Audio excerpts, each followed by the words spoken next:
Buenos días, doctor. En este caso, en esta oportunidad vamos a dar la resolución de 3 casos clínicos. Comenzando con el primer caso clínico, trata de un paciente de 5 años de edad. Este refiere hipoacusia hace una semana y otalgia derecha intensa concominante. Al examen físico, el paciente em, presenta lo que es la membrana timpánica bombada, deslustrosa, muy congestiva y poco móvil a la neumatoscopía, en la cual al diagnóstico de este paciente se llegó a otitis media aguda. ¿Ya? ¿Por qué? Dentro del diagnóstico de la otitis media, la OMA requiere que para llegar a un diagnóstico tenemos que tener una historia de inicio agudo, la presencia de exudado de oído medio, los signos y síntomas de inflamación del oído medio, en la cual este paciente sí presenta los signos y síntomas de inflamación del oído medio. Entonces, ¿cuáles son los elementos que definen una OMA? Son inicio abrupto y reciente de inflamación y exudado, lo cual sí, este paciente sí presenta la sospecha de exudado en oído medio. ¿Esto a qué se refiere? Que va a haber abombamiento. Y sí, efectivamente este paciente presenta abombamiento de la membrana timpánica y una movilidad limitada o ausente. ¿Ya? En este caso el paciente tiene una movilidad ausente, no presenta movilidad. ¿Puede haber nivel de líquido aire retrotimpánico u otorrea? Sí, puede haber, pero en este caso no, el paciente no presenta. En un caso un poco más avanzado sí se puede presentar. Inflamación oído medio. También presenta inflamación y eritema de la membrana timpánica. Por eso es que el paciente también tiene dolor. Eh, en sí se ha llegado al diagnóstico de otitis media aguda. En fase, tenemos 4 fases, ¿ya? Pero de estas 4 fases se ha llegado a otitis media aguda en etapa hiperémica, ¿ya? Tenemos también la otitis en etapa tubotimpánica, la etapa exudativa y la etapa supurativa, ¿ya? Pero en este caso hemos llegado a la conclusión de etapa hiperémica, ¿ya? ¿Por qué otitis aguda media en etapa hiperémica? Porque este paciente presenta lo que es otalgia y esta etapa hiperémica se caracteriza por otalgia, malestar general, una temperatura mayor o igual a 39 grados centígrados. Eh, la otoscopía va a mostrar una membrana timpánica congestionada. En este caso el paciente sí presenta una membrana timpánica congestionada. Y dentro de la hiperémica también va a haber una membrana timpánica opaca, hipomóvil, ¿ya? Y en este paciente, en este caso, no hay movilidad de la membrana timpánica, está congestionada y está opaca, ¿ya? Por eso es que se ha llegado a la conclusión, más los síntomas del paciente, más la ayuda de criterios y elementos de la OMA, se llega a la conclusión de que el diagnóstico de nuestro paciente de 5 años es otitis media aguda en fase perémica.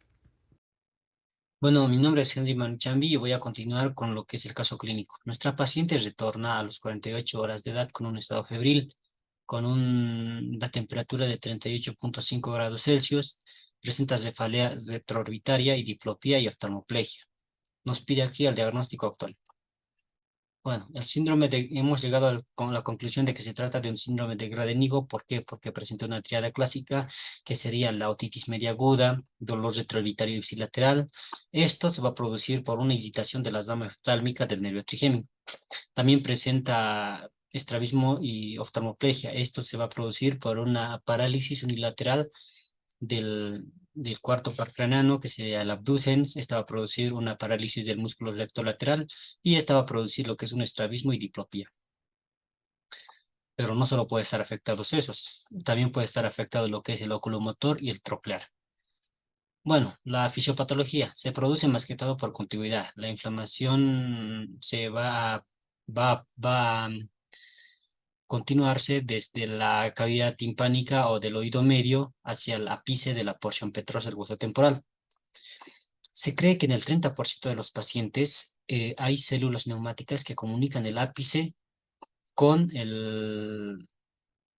con la cavidad timpánica o el oído medio. y esta va a producirse, va a ser una vía de diseminación de la infección. Va a llegar a irritar lo que es el nervio, usualmente el trigémino y el abducens. ¿Por qué? Porque están más cerca y solo están separados por una capa de dura madre, de dura madre y ya.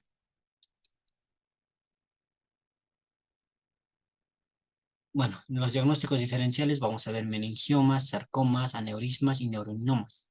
Estos usualmente la diplopía tiende a ser más paulatino, o sea, se va poniendo poco a poco, poco a poco. Sin embargo, en lo que es el síndrome de Gradenigo va a ser más agudo. Los factores de riesgo para que disemine una otitis media aguda hacia lo que es el ápice de la porción petrosa del hueso temporal es la exposición a altas dosis de corticoides, diabetes mellitus y inmunodeficiencias de cualquier tipo. Nuestro diagnóstico vamos a realizarlo por tomografía computarizada o resonancia magnética. En la tomografía computarizada lo que podemos ver va a ser depósitos de material mm, inflamatorio en la porción apical del hueso temporal, de la porción petrosa del hueso temporal, como podemos ver aquí. También podemos ver lo que es acumulación de tejido inflamatorio en lo que son las cavidades, la celda mastoidea, las celdas mastoideas y el antromastoideo. Lo mismo en la resonancia magnética, pero también podemos ver aquí el engrosamiento de las meninges. Bueno, continuando con el caso 3 de la pregunta 3, que el niño de 5 años que acude a las de consulta por fiebre presentando 38,5 grados centígrados, protrusión del pabellón auricular hacia afuera y adelante, eritemas extraauricular y presenta zona fluctuante, tumefacta en el tercio medio del esternocleidomastoideo derecho. Bueno, con todos estos síntomas, signos y síntomas que presenta el niño, el paciente, entonces ha llegado a un diagnóstico de mastoiditis aguda con absceso de Besol. Esta mastoiditis ya se da por una complicación de la otitis media aguda, existiendo también otros factores como la otitis serosa crónica, adenoidectomía, malformaciones congénitas no autológicas.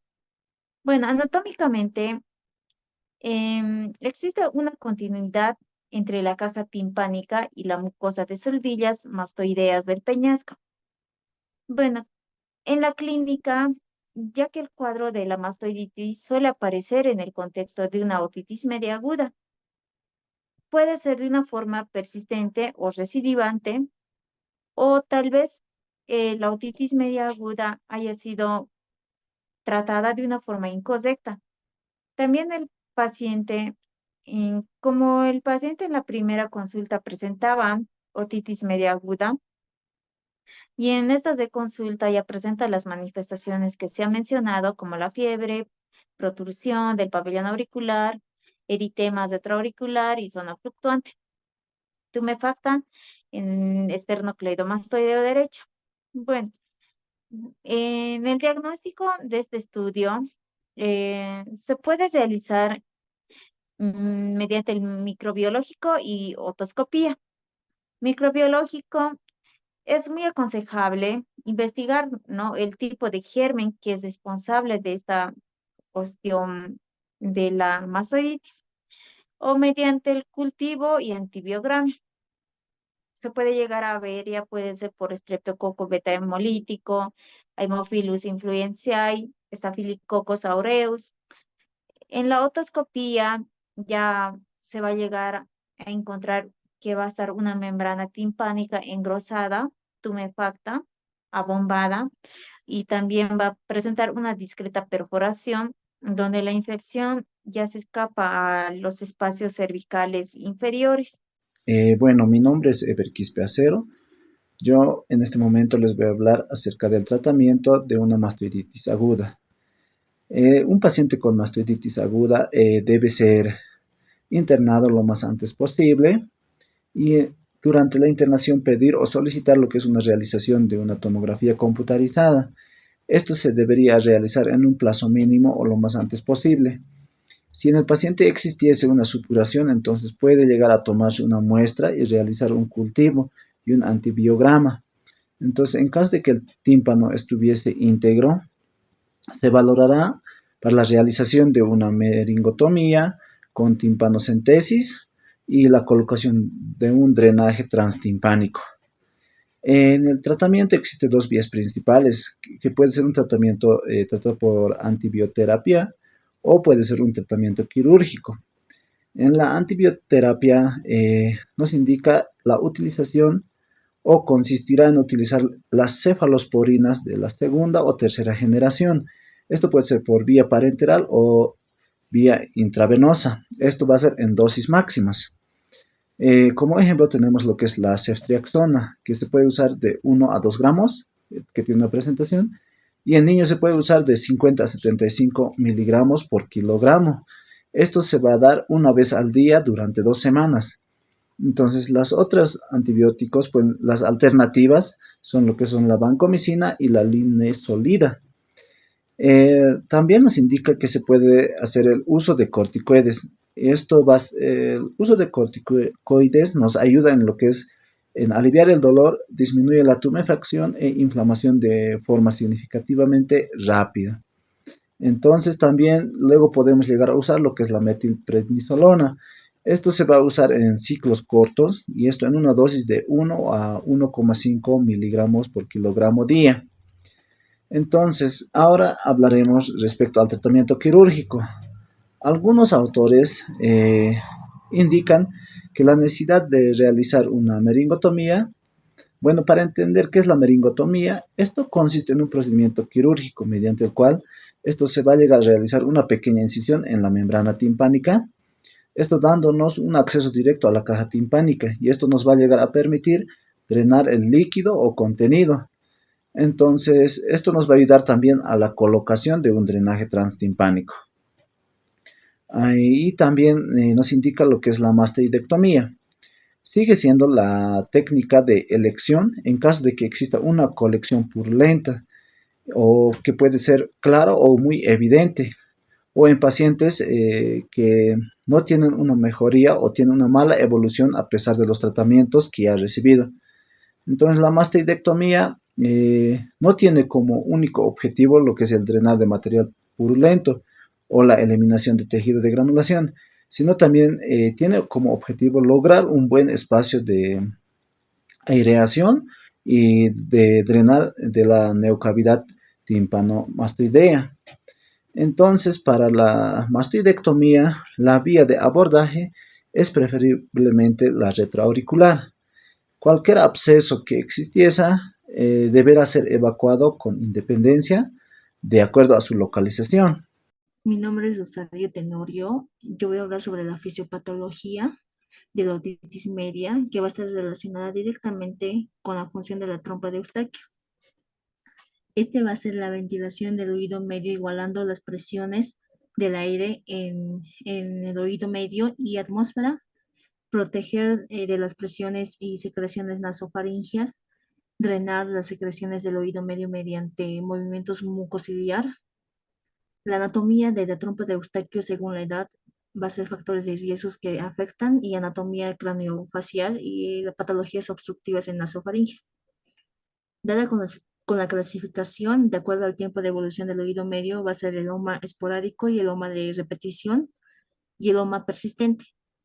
Este va a estar dada por la recaída en los 7 días siguientes a la finalización del antibiótico. Y la oma recidivante, oma recurrente, el cual va a estar dada por 3 episodios en lapsos de 6 a 4 o 12 meses. Y en la otitis media crónica va a estar la otorrea, que va a ser persistente por más de 6 semanas, el cual va a favorecer el atrapamiento de las secreciones y a su vez de proliferación bacteriana. Vamos a continuar con lo que son las complicaciones. Vamos a tener complicaciones extracraneanas extratemporales y extracraneanas intratemporales. Entre ellas vamos a tener lo que es la mastoiditis, la laberintitis, parálisis facial y la petrositis. La mastoiditis va a ser lo que es la complicación más frecuente. Va a haber un compromiso de lo que es infeccioso de la apófisis mastoides con una erosión ósea secundaria. va a haber lo que es un aumento de volumen de la región mastoidea. También va a haber lo que es dolor, eritema y edema. También se va a observar lo que es un desplazamiento hacia anterior e inferior de lo que es el pabellón auricular e ipsilateral. En el diagnóstico vamos a hacer lo que es una audiometría y vamos a encontrar lo que es la hipoacusia de conducción. Vamos a pedir lo que es una tomografía computarizada y vamos a ver lo que es una gran ocupación del oído medio. En el tratamiento vamos a utilizar antibióticos endovenosos y antiinflamatorios. En la laberintitis, esto va a ocurrir lo que es por una extensión medial del proceso hacia el oído interno, va a comprometer lo que es el componente coclear o vestibular. Va a poder corresponder lo que es por una infección bacteriana, que va a ser la laberintitis supurativa, o una laberintitis serosa, que esto va a haber cuando hay un paso, lo que son los mediadores inflamatorios del oído medio y lo que es al vestíbulo. En la audiometría vamos a encontrar lo que es una hipoacusia ipsilateral. También podemos ver vértigo, ataxia, náuseas y vómitos. En el tratamiento vamos a tratar con antibiótico endovenoso, antiinflamatorios y antivertiginosos. En la parálisis facial, esta va a ser lo que es secundaria o un compromiso infeccioso y inflamatorio. En la punción timpánica del nervio facial, aquí vamos a ver lo que es una paresia o parálisis facial periférica en concomitancia con la otitis media. En el diagnóstico diferencial vamos a poder lo que es incluir el síndrome de Ramsay-Hunt. Si su pronóstico va a ser mejor su pronóstico si esta va a ser lo que es secundaria, lo que es la otitis media. En el tratamiento vamos a utilizar lo que es antibióticos endovenosos y lo que es derivación para un drenaje quirúrgico. En la petrocitis, esta es una complicación infrecuente, derivada de lo que es de la extensión de la infección hacia el ápex petroso del hueso mastoideo. Esta se va a presentar clásicamente con el síndrome de Gradenigo. En síntomas, pues vamos a ver lo que es una otorrea, dolor retroocular y también lo que es el compromiso del sexto par craneal. En el tratamiento también vamos a utilizar lo que son antibióticos y vamos a derivar lo que es urgentemente porque esto se trata de un cuadro importante. Y en las extracraneanas o intratemporales vamos a encontrar lo que es el absceso subperióstico. Esta va a ser lo que es una extensión de la mastoiditis a través de la cortical externa del hueso temporal. Va a ser una formación de un absceso entre dicha cortical y el periósteo mastoideo. Esta se va a presentar lo que es en forma similar a la mastoiditis, con un aumento de volumen inflamatorio de la mastoides. En el diagnóstico vamos a pedir lo que es una tomografía computarizada, que nos va a ser de gran utilidad. En el tratamiento vamos a lo que es derivar oportunamente a lo que es un drenaje quirúrgico. Y entre las intracraneales vamos a tener, entre ellas va a ser la meningitis, que esta va a ser una complicación intracraneal, va a ser frecuente entre las intracraneales. En el diagnóstico vamos a ver lo que es un reconocimiento de los síntomas. Vamos a encontrar lo que es una fiebre persistente, náuseas, vómitos, irritabilidad, letargia, cefalea, un compromiso del sensorio y signos meningios. En el diagnóstico vamos a ver lo que es una punción lumbar, que esto nos va a ayudar a tener cultivos. Y en el tratamiento vamos a utilizar antibióticos endovenosos y una derivación. También podemos utilizar lo que son corticoides. Esto va a ser para disminuir lo que son las secuelas neurológicas y auditivas. También va a estar entre ellas lo que es un absceso cerebral. Esta va a ser la segunda complicación intracraniana en frecuencia secundaria a la otitis media. Esta va a afectar lo que es al lóbulo temporal y al cerebelo. En la clínica vamos a ver en 3 etapas. La primera etapa va a ser etapa encefalítica. Aquí vamos a ver lo que son las fiebres, rigidez, náuseas, vómitos y cefalea, alteración mental y convulsiones. En la segunda etapa va a ser la etapa latente, que va a ser una disminución de síntomas previos, también fatiga y apatía. Y en la tercera etapa va a ser un regreso, lo que son de los síntomas en mayor intensidad, con una repercusión hemodinámica. En el diagnóstico nos vamos a guiar sobre la clínica y también las imágenes. En el tratamiento vamos a utilizar también antibióticos endovenosos y lo que es una depuración para una regresión neuroquirúrgica. También entre ellos va a estar lo que es la trombosis del seno sigmoideo. Esta va a ser una generación, lo que es el trombo intramural séptico del seno sigmoideo, que esta va a ser ubicado próximo a la apófisis mastoides. Esta va a puede extenderse a lo que son los otros senos venosos, más que todo por un aumento lo que es de la presión intracraniana de los émbolos sépticos. En la clínica vamos a ver lo que es una cefalea, fiebre, y en el diagnóstico vamos a ver lo que es una resonancia magnética del cerebelo con una venograma. En el tratamiento vamos a utilizar lo que son antibióticos endovenosos y vamos a lo que es derivar una regresión quirúrgica. También entre ellos va a estar lo que es un absceso epidural. Esta se va a presentar lo que es en forma insidiosa, secundaria lo que es una mastoiditis o una colistectoma. En la clínica vamos a ver lo que es una otalgia, una cefalea secundaria o una irritación. En diagnóstico vamos a pedir lo que es una tomografía computarizada y una resonancia magnética. Los pacientes tienen que ser lo que es derivados para un drenaje quirúrgico.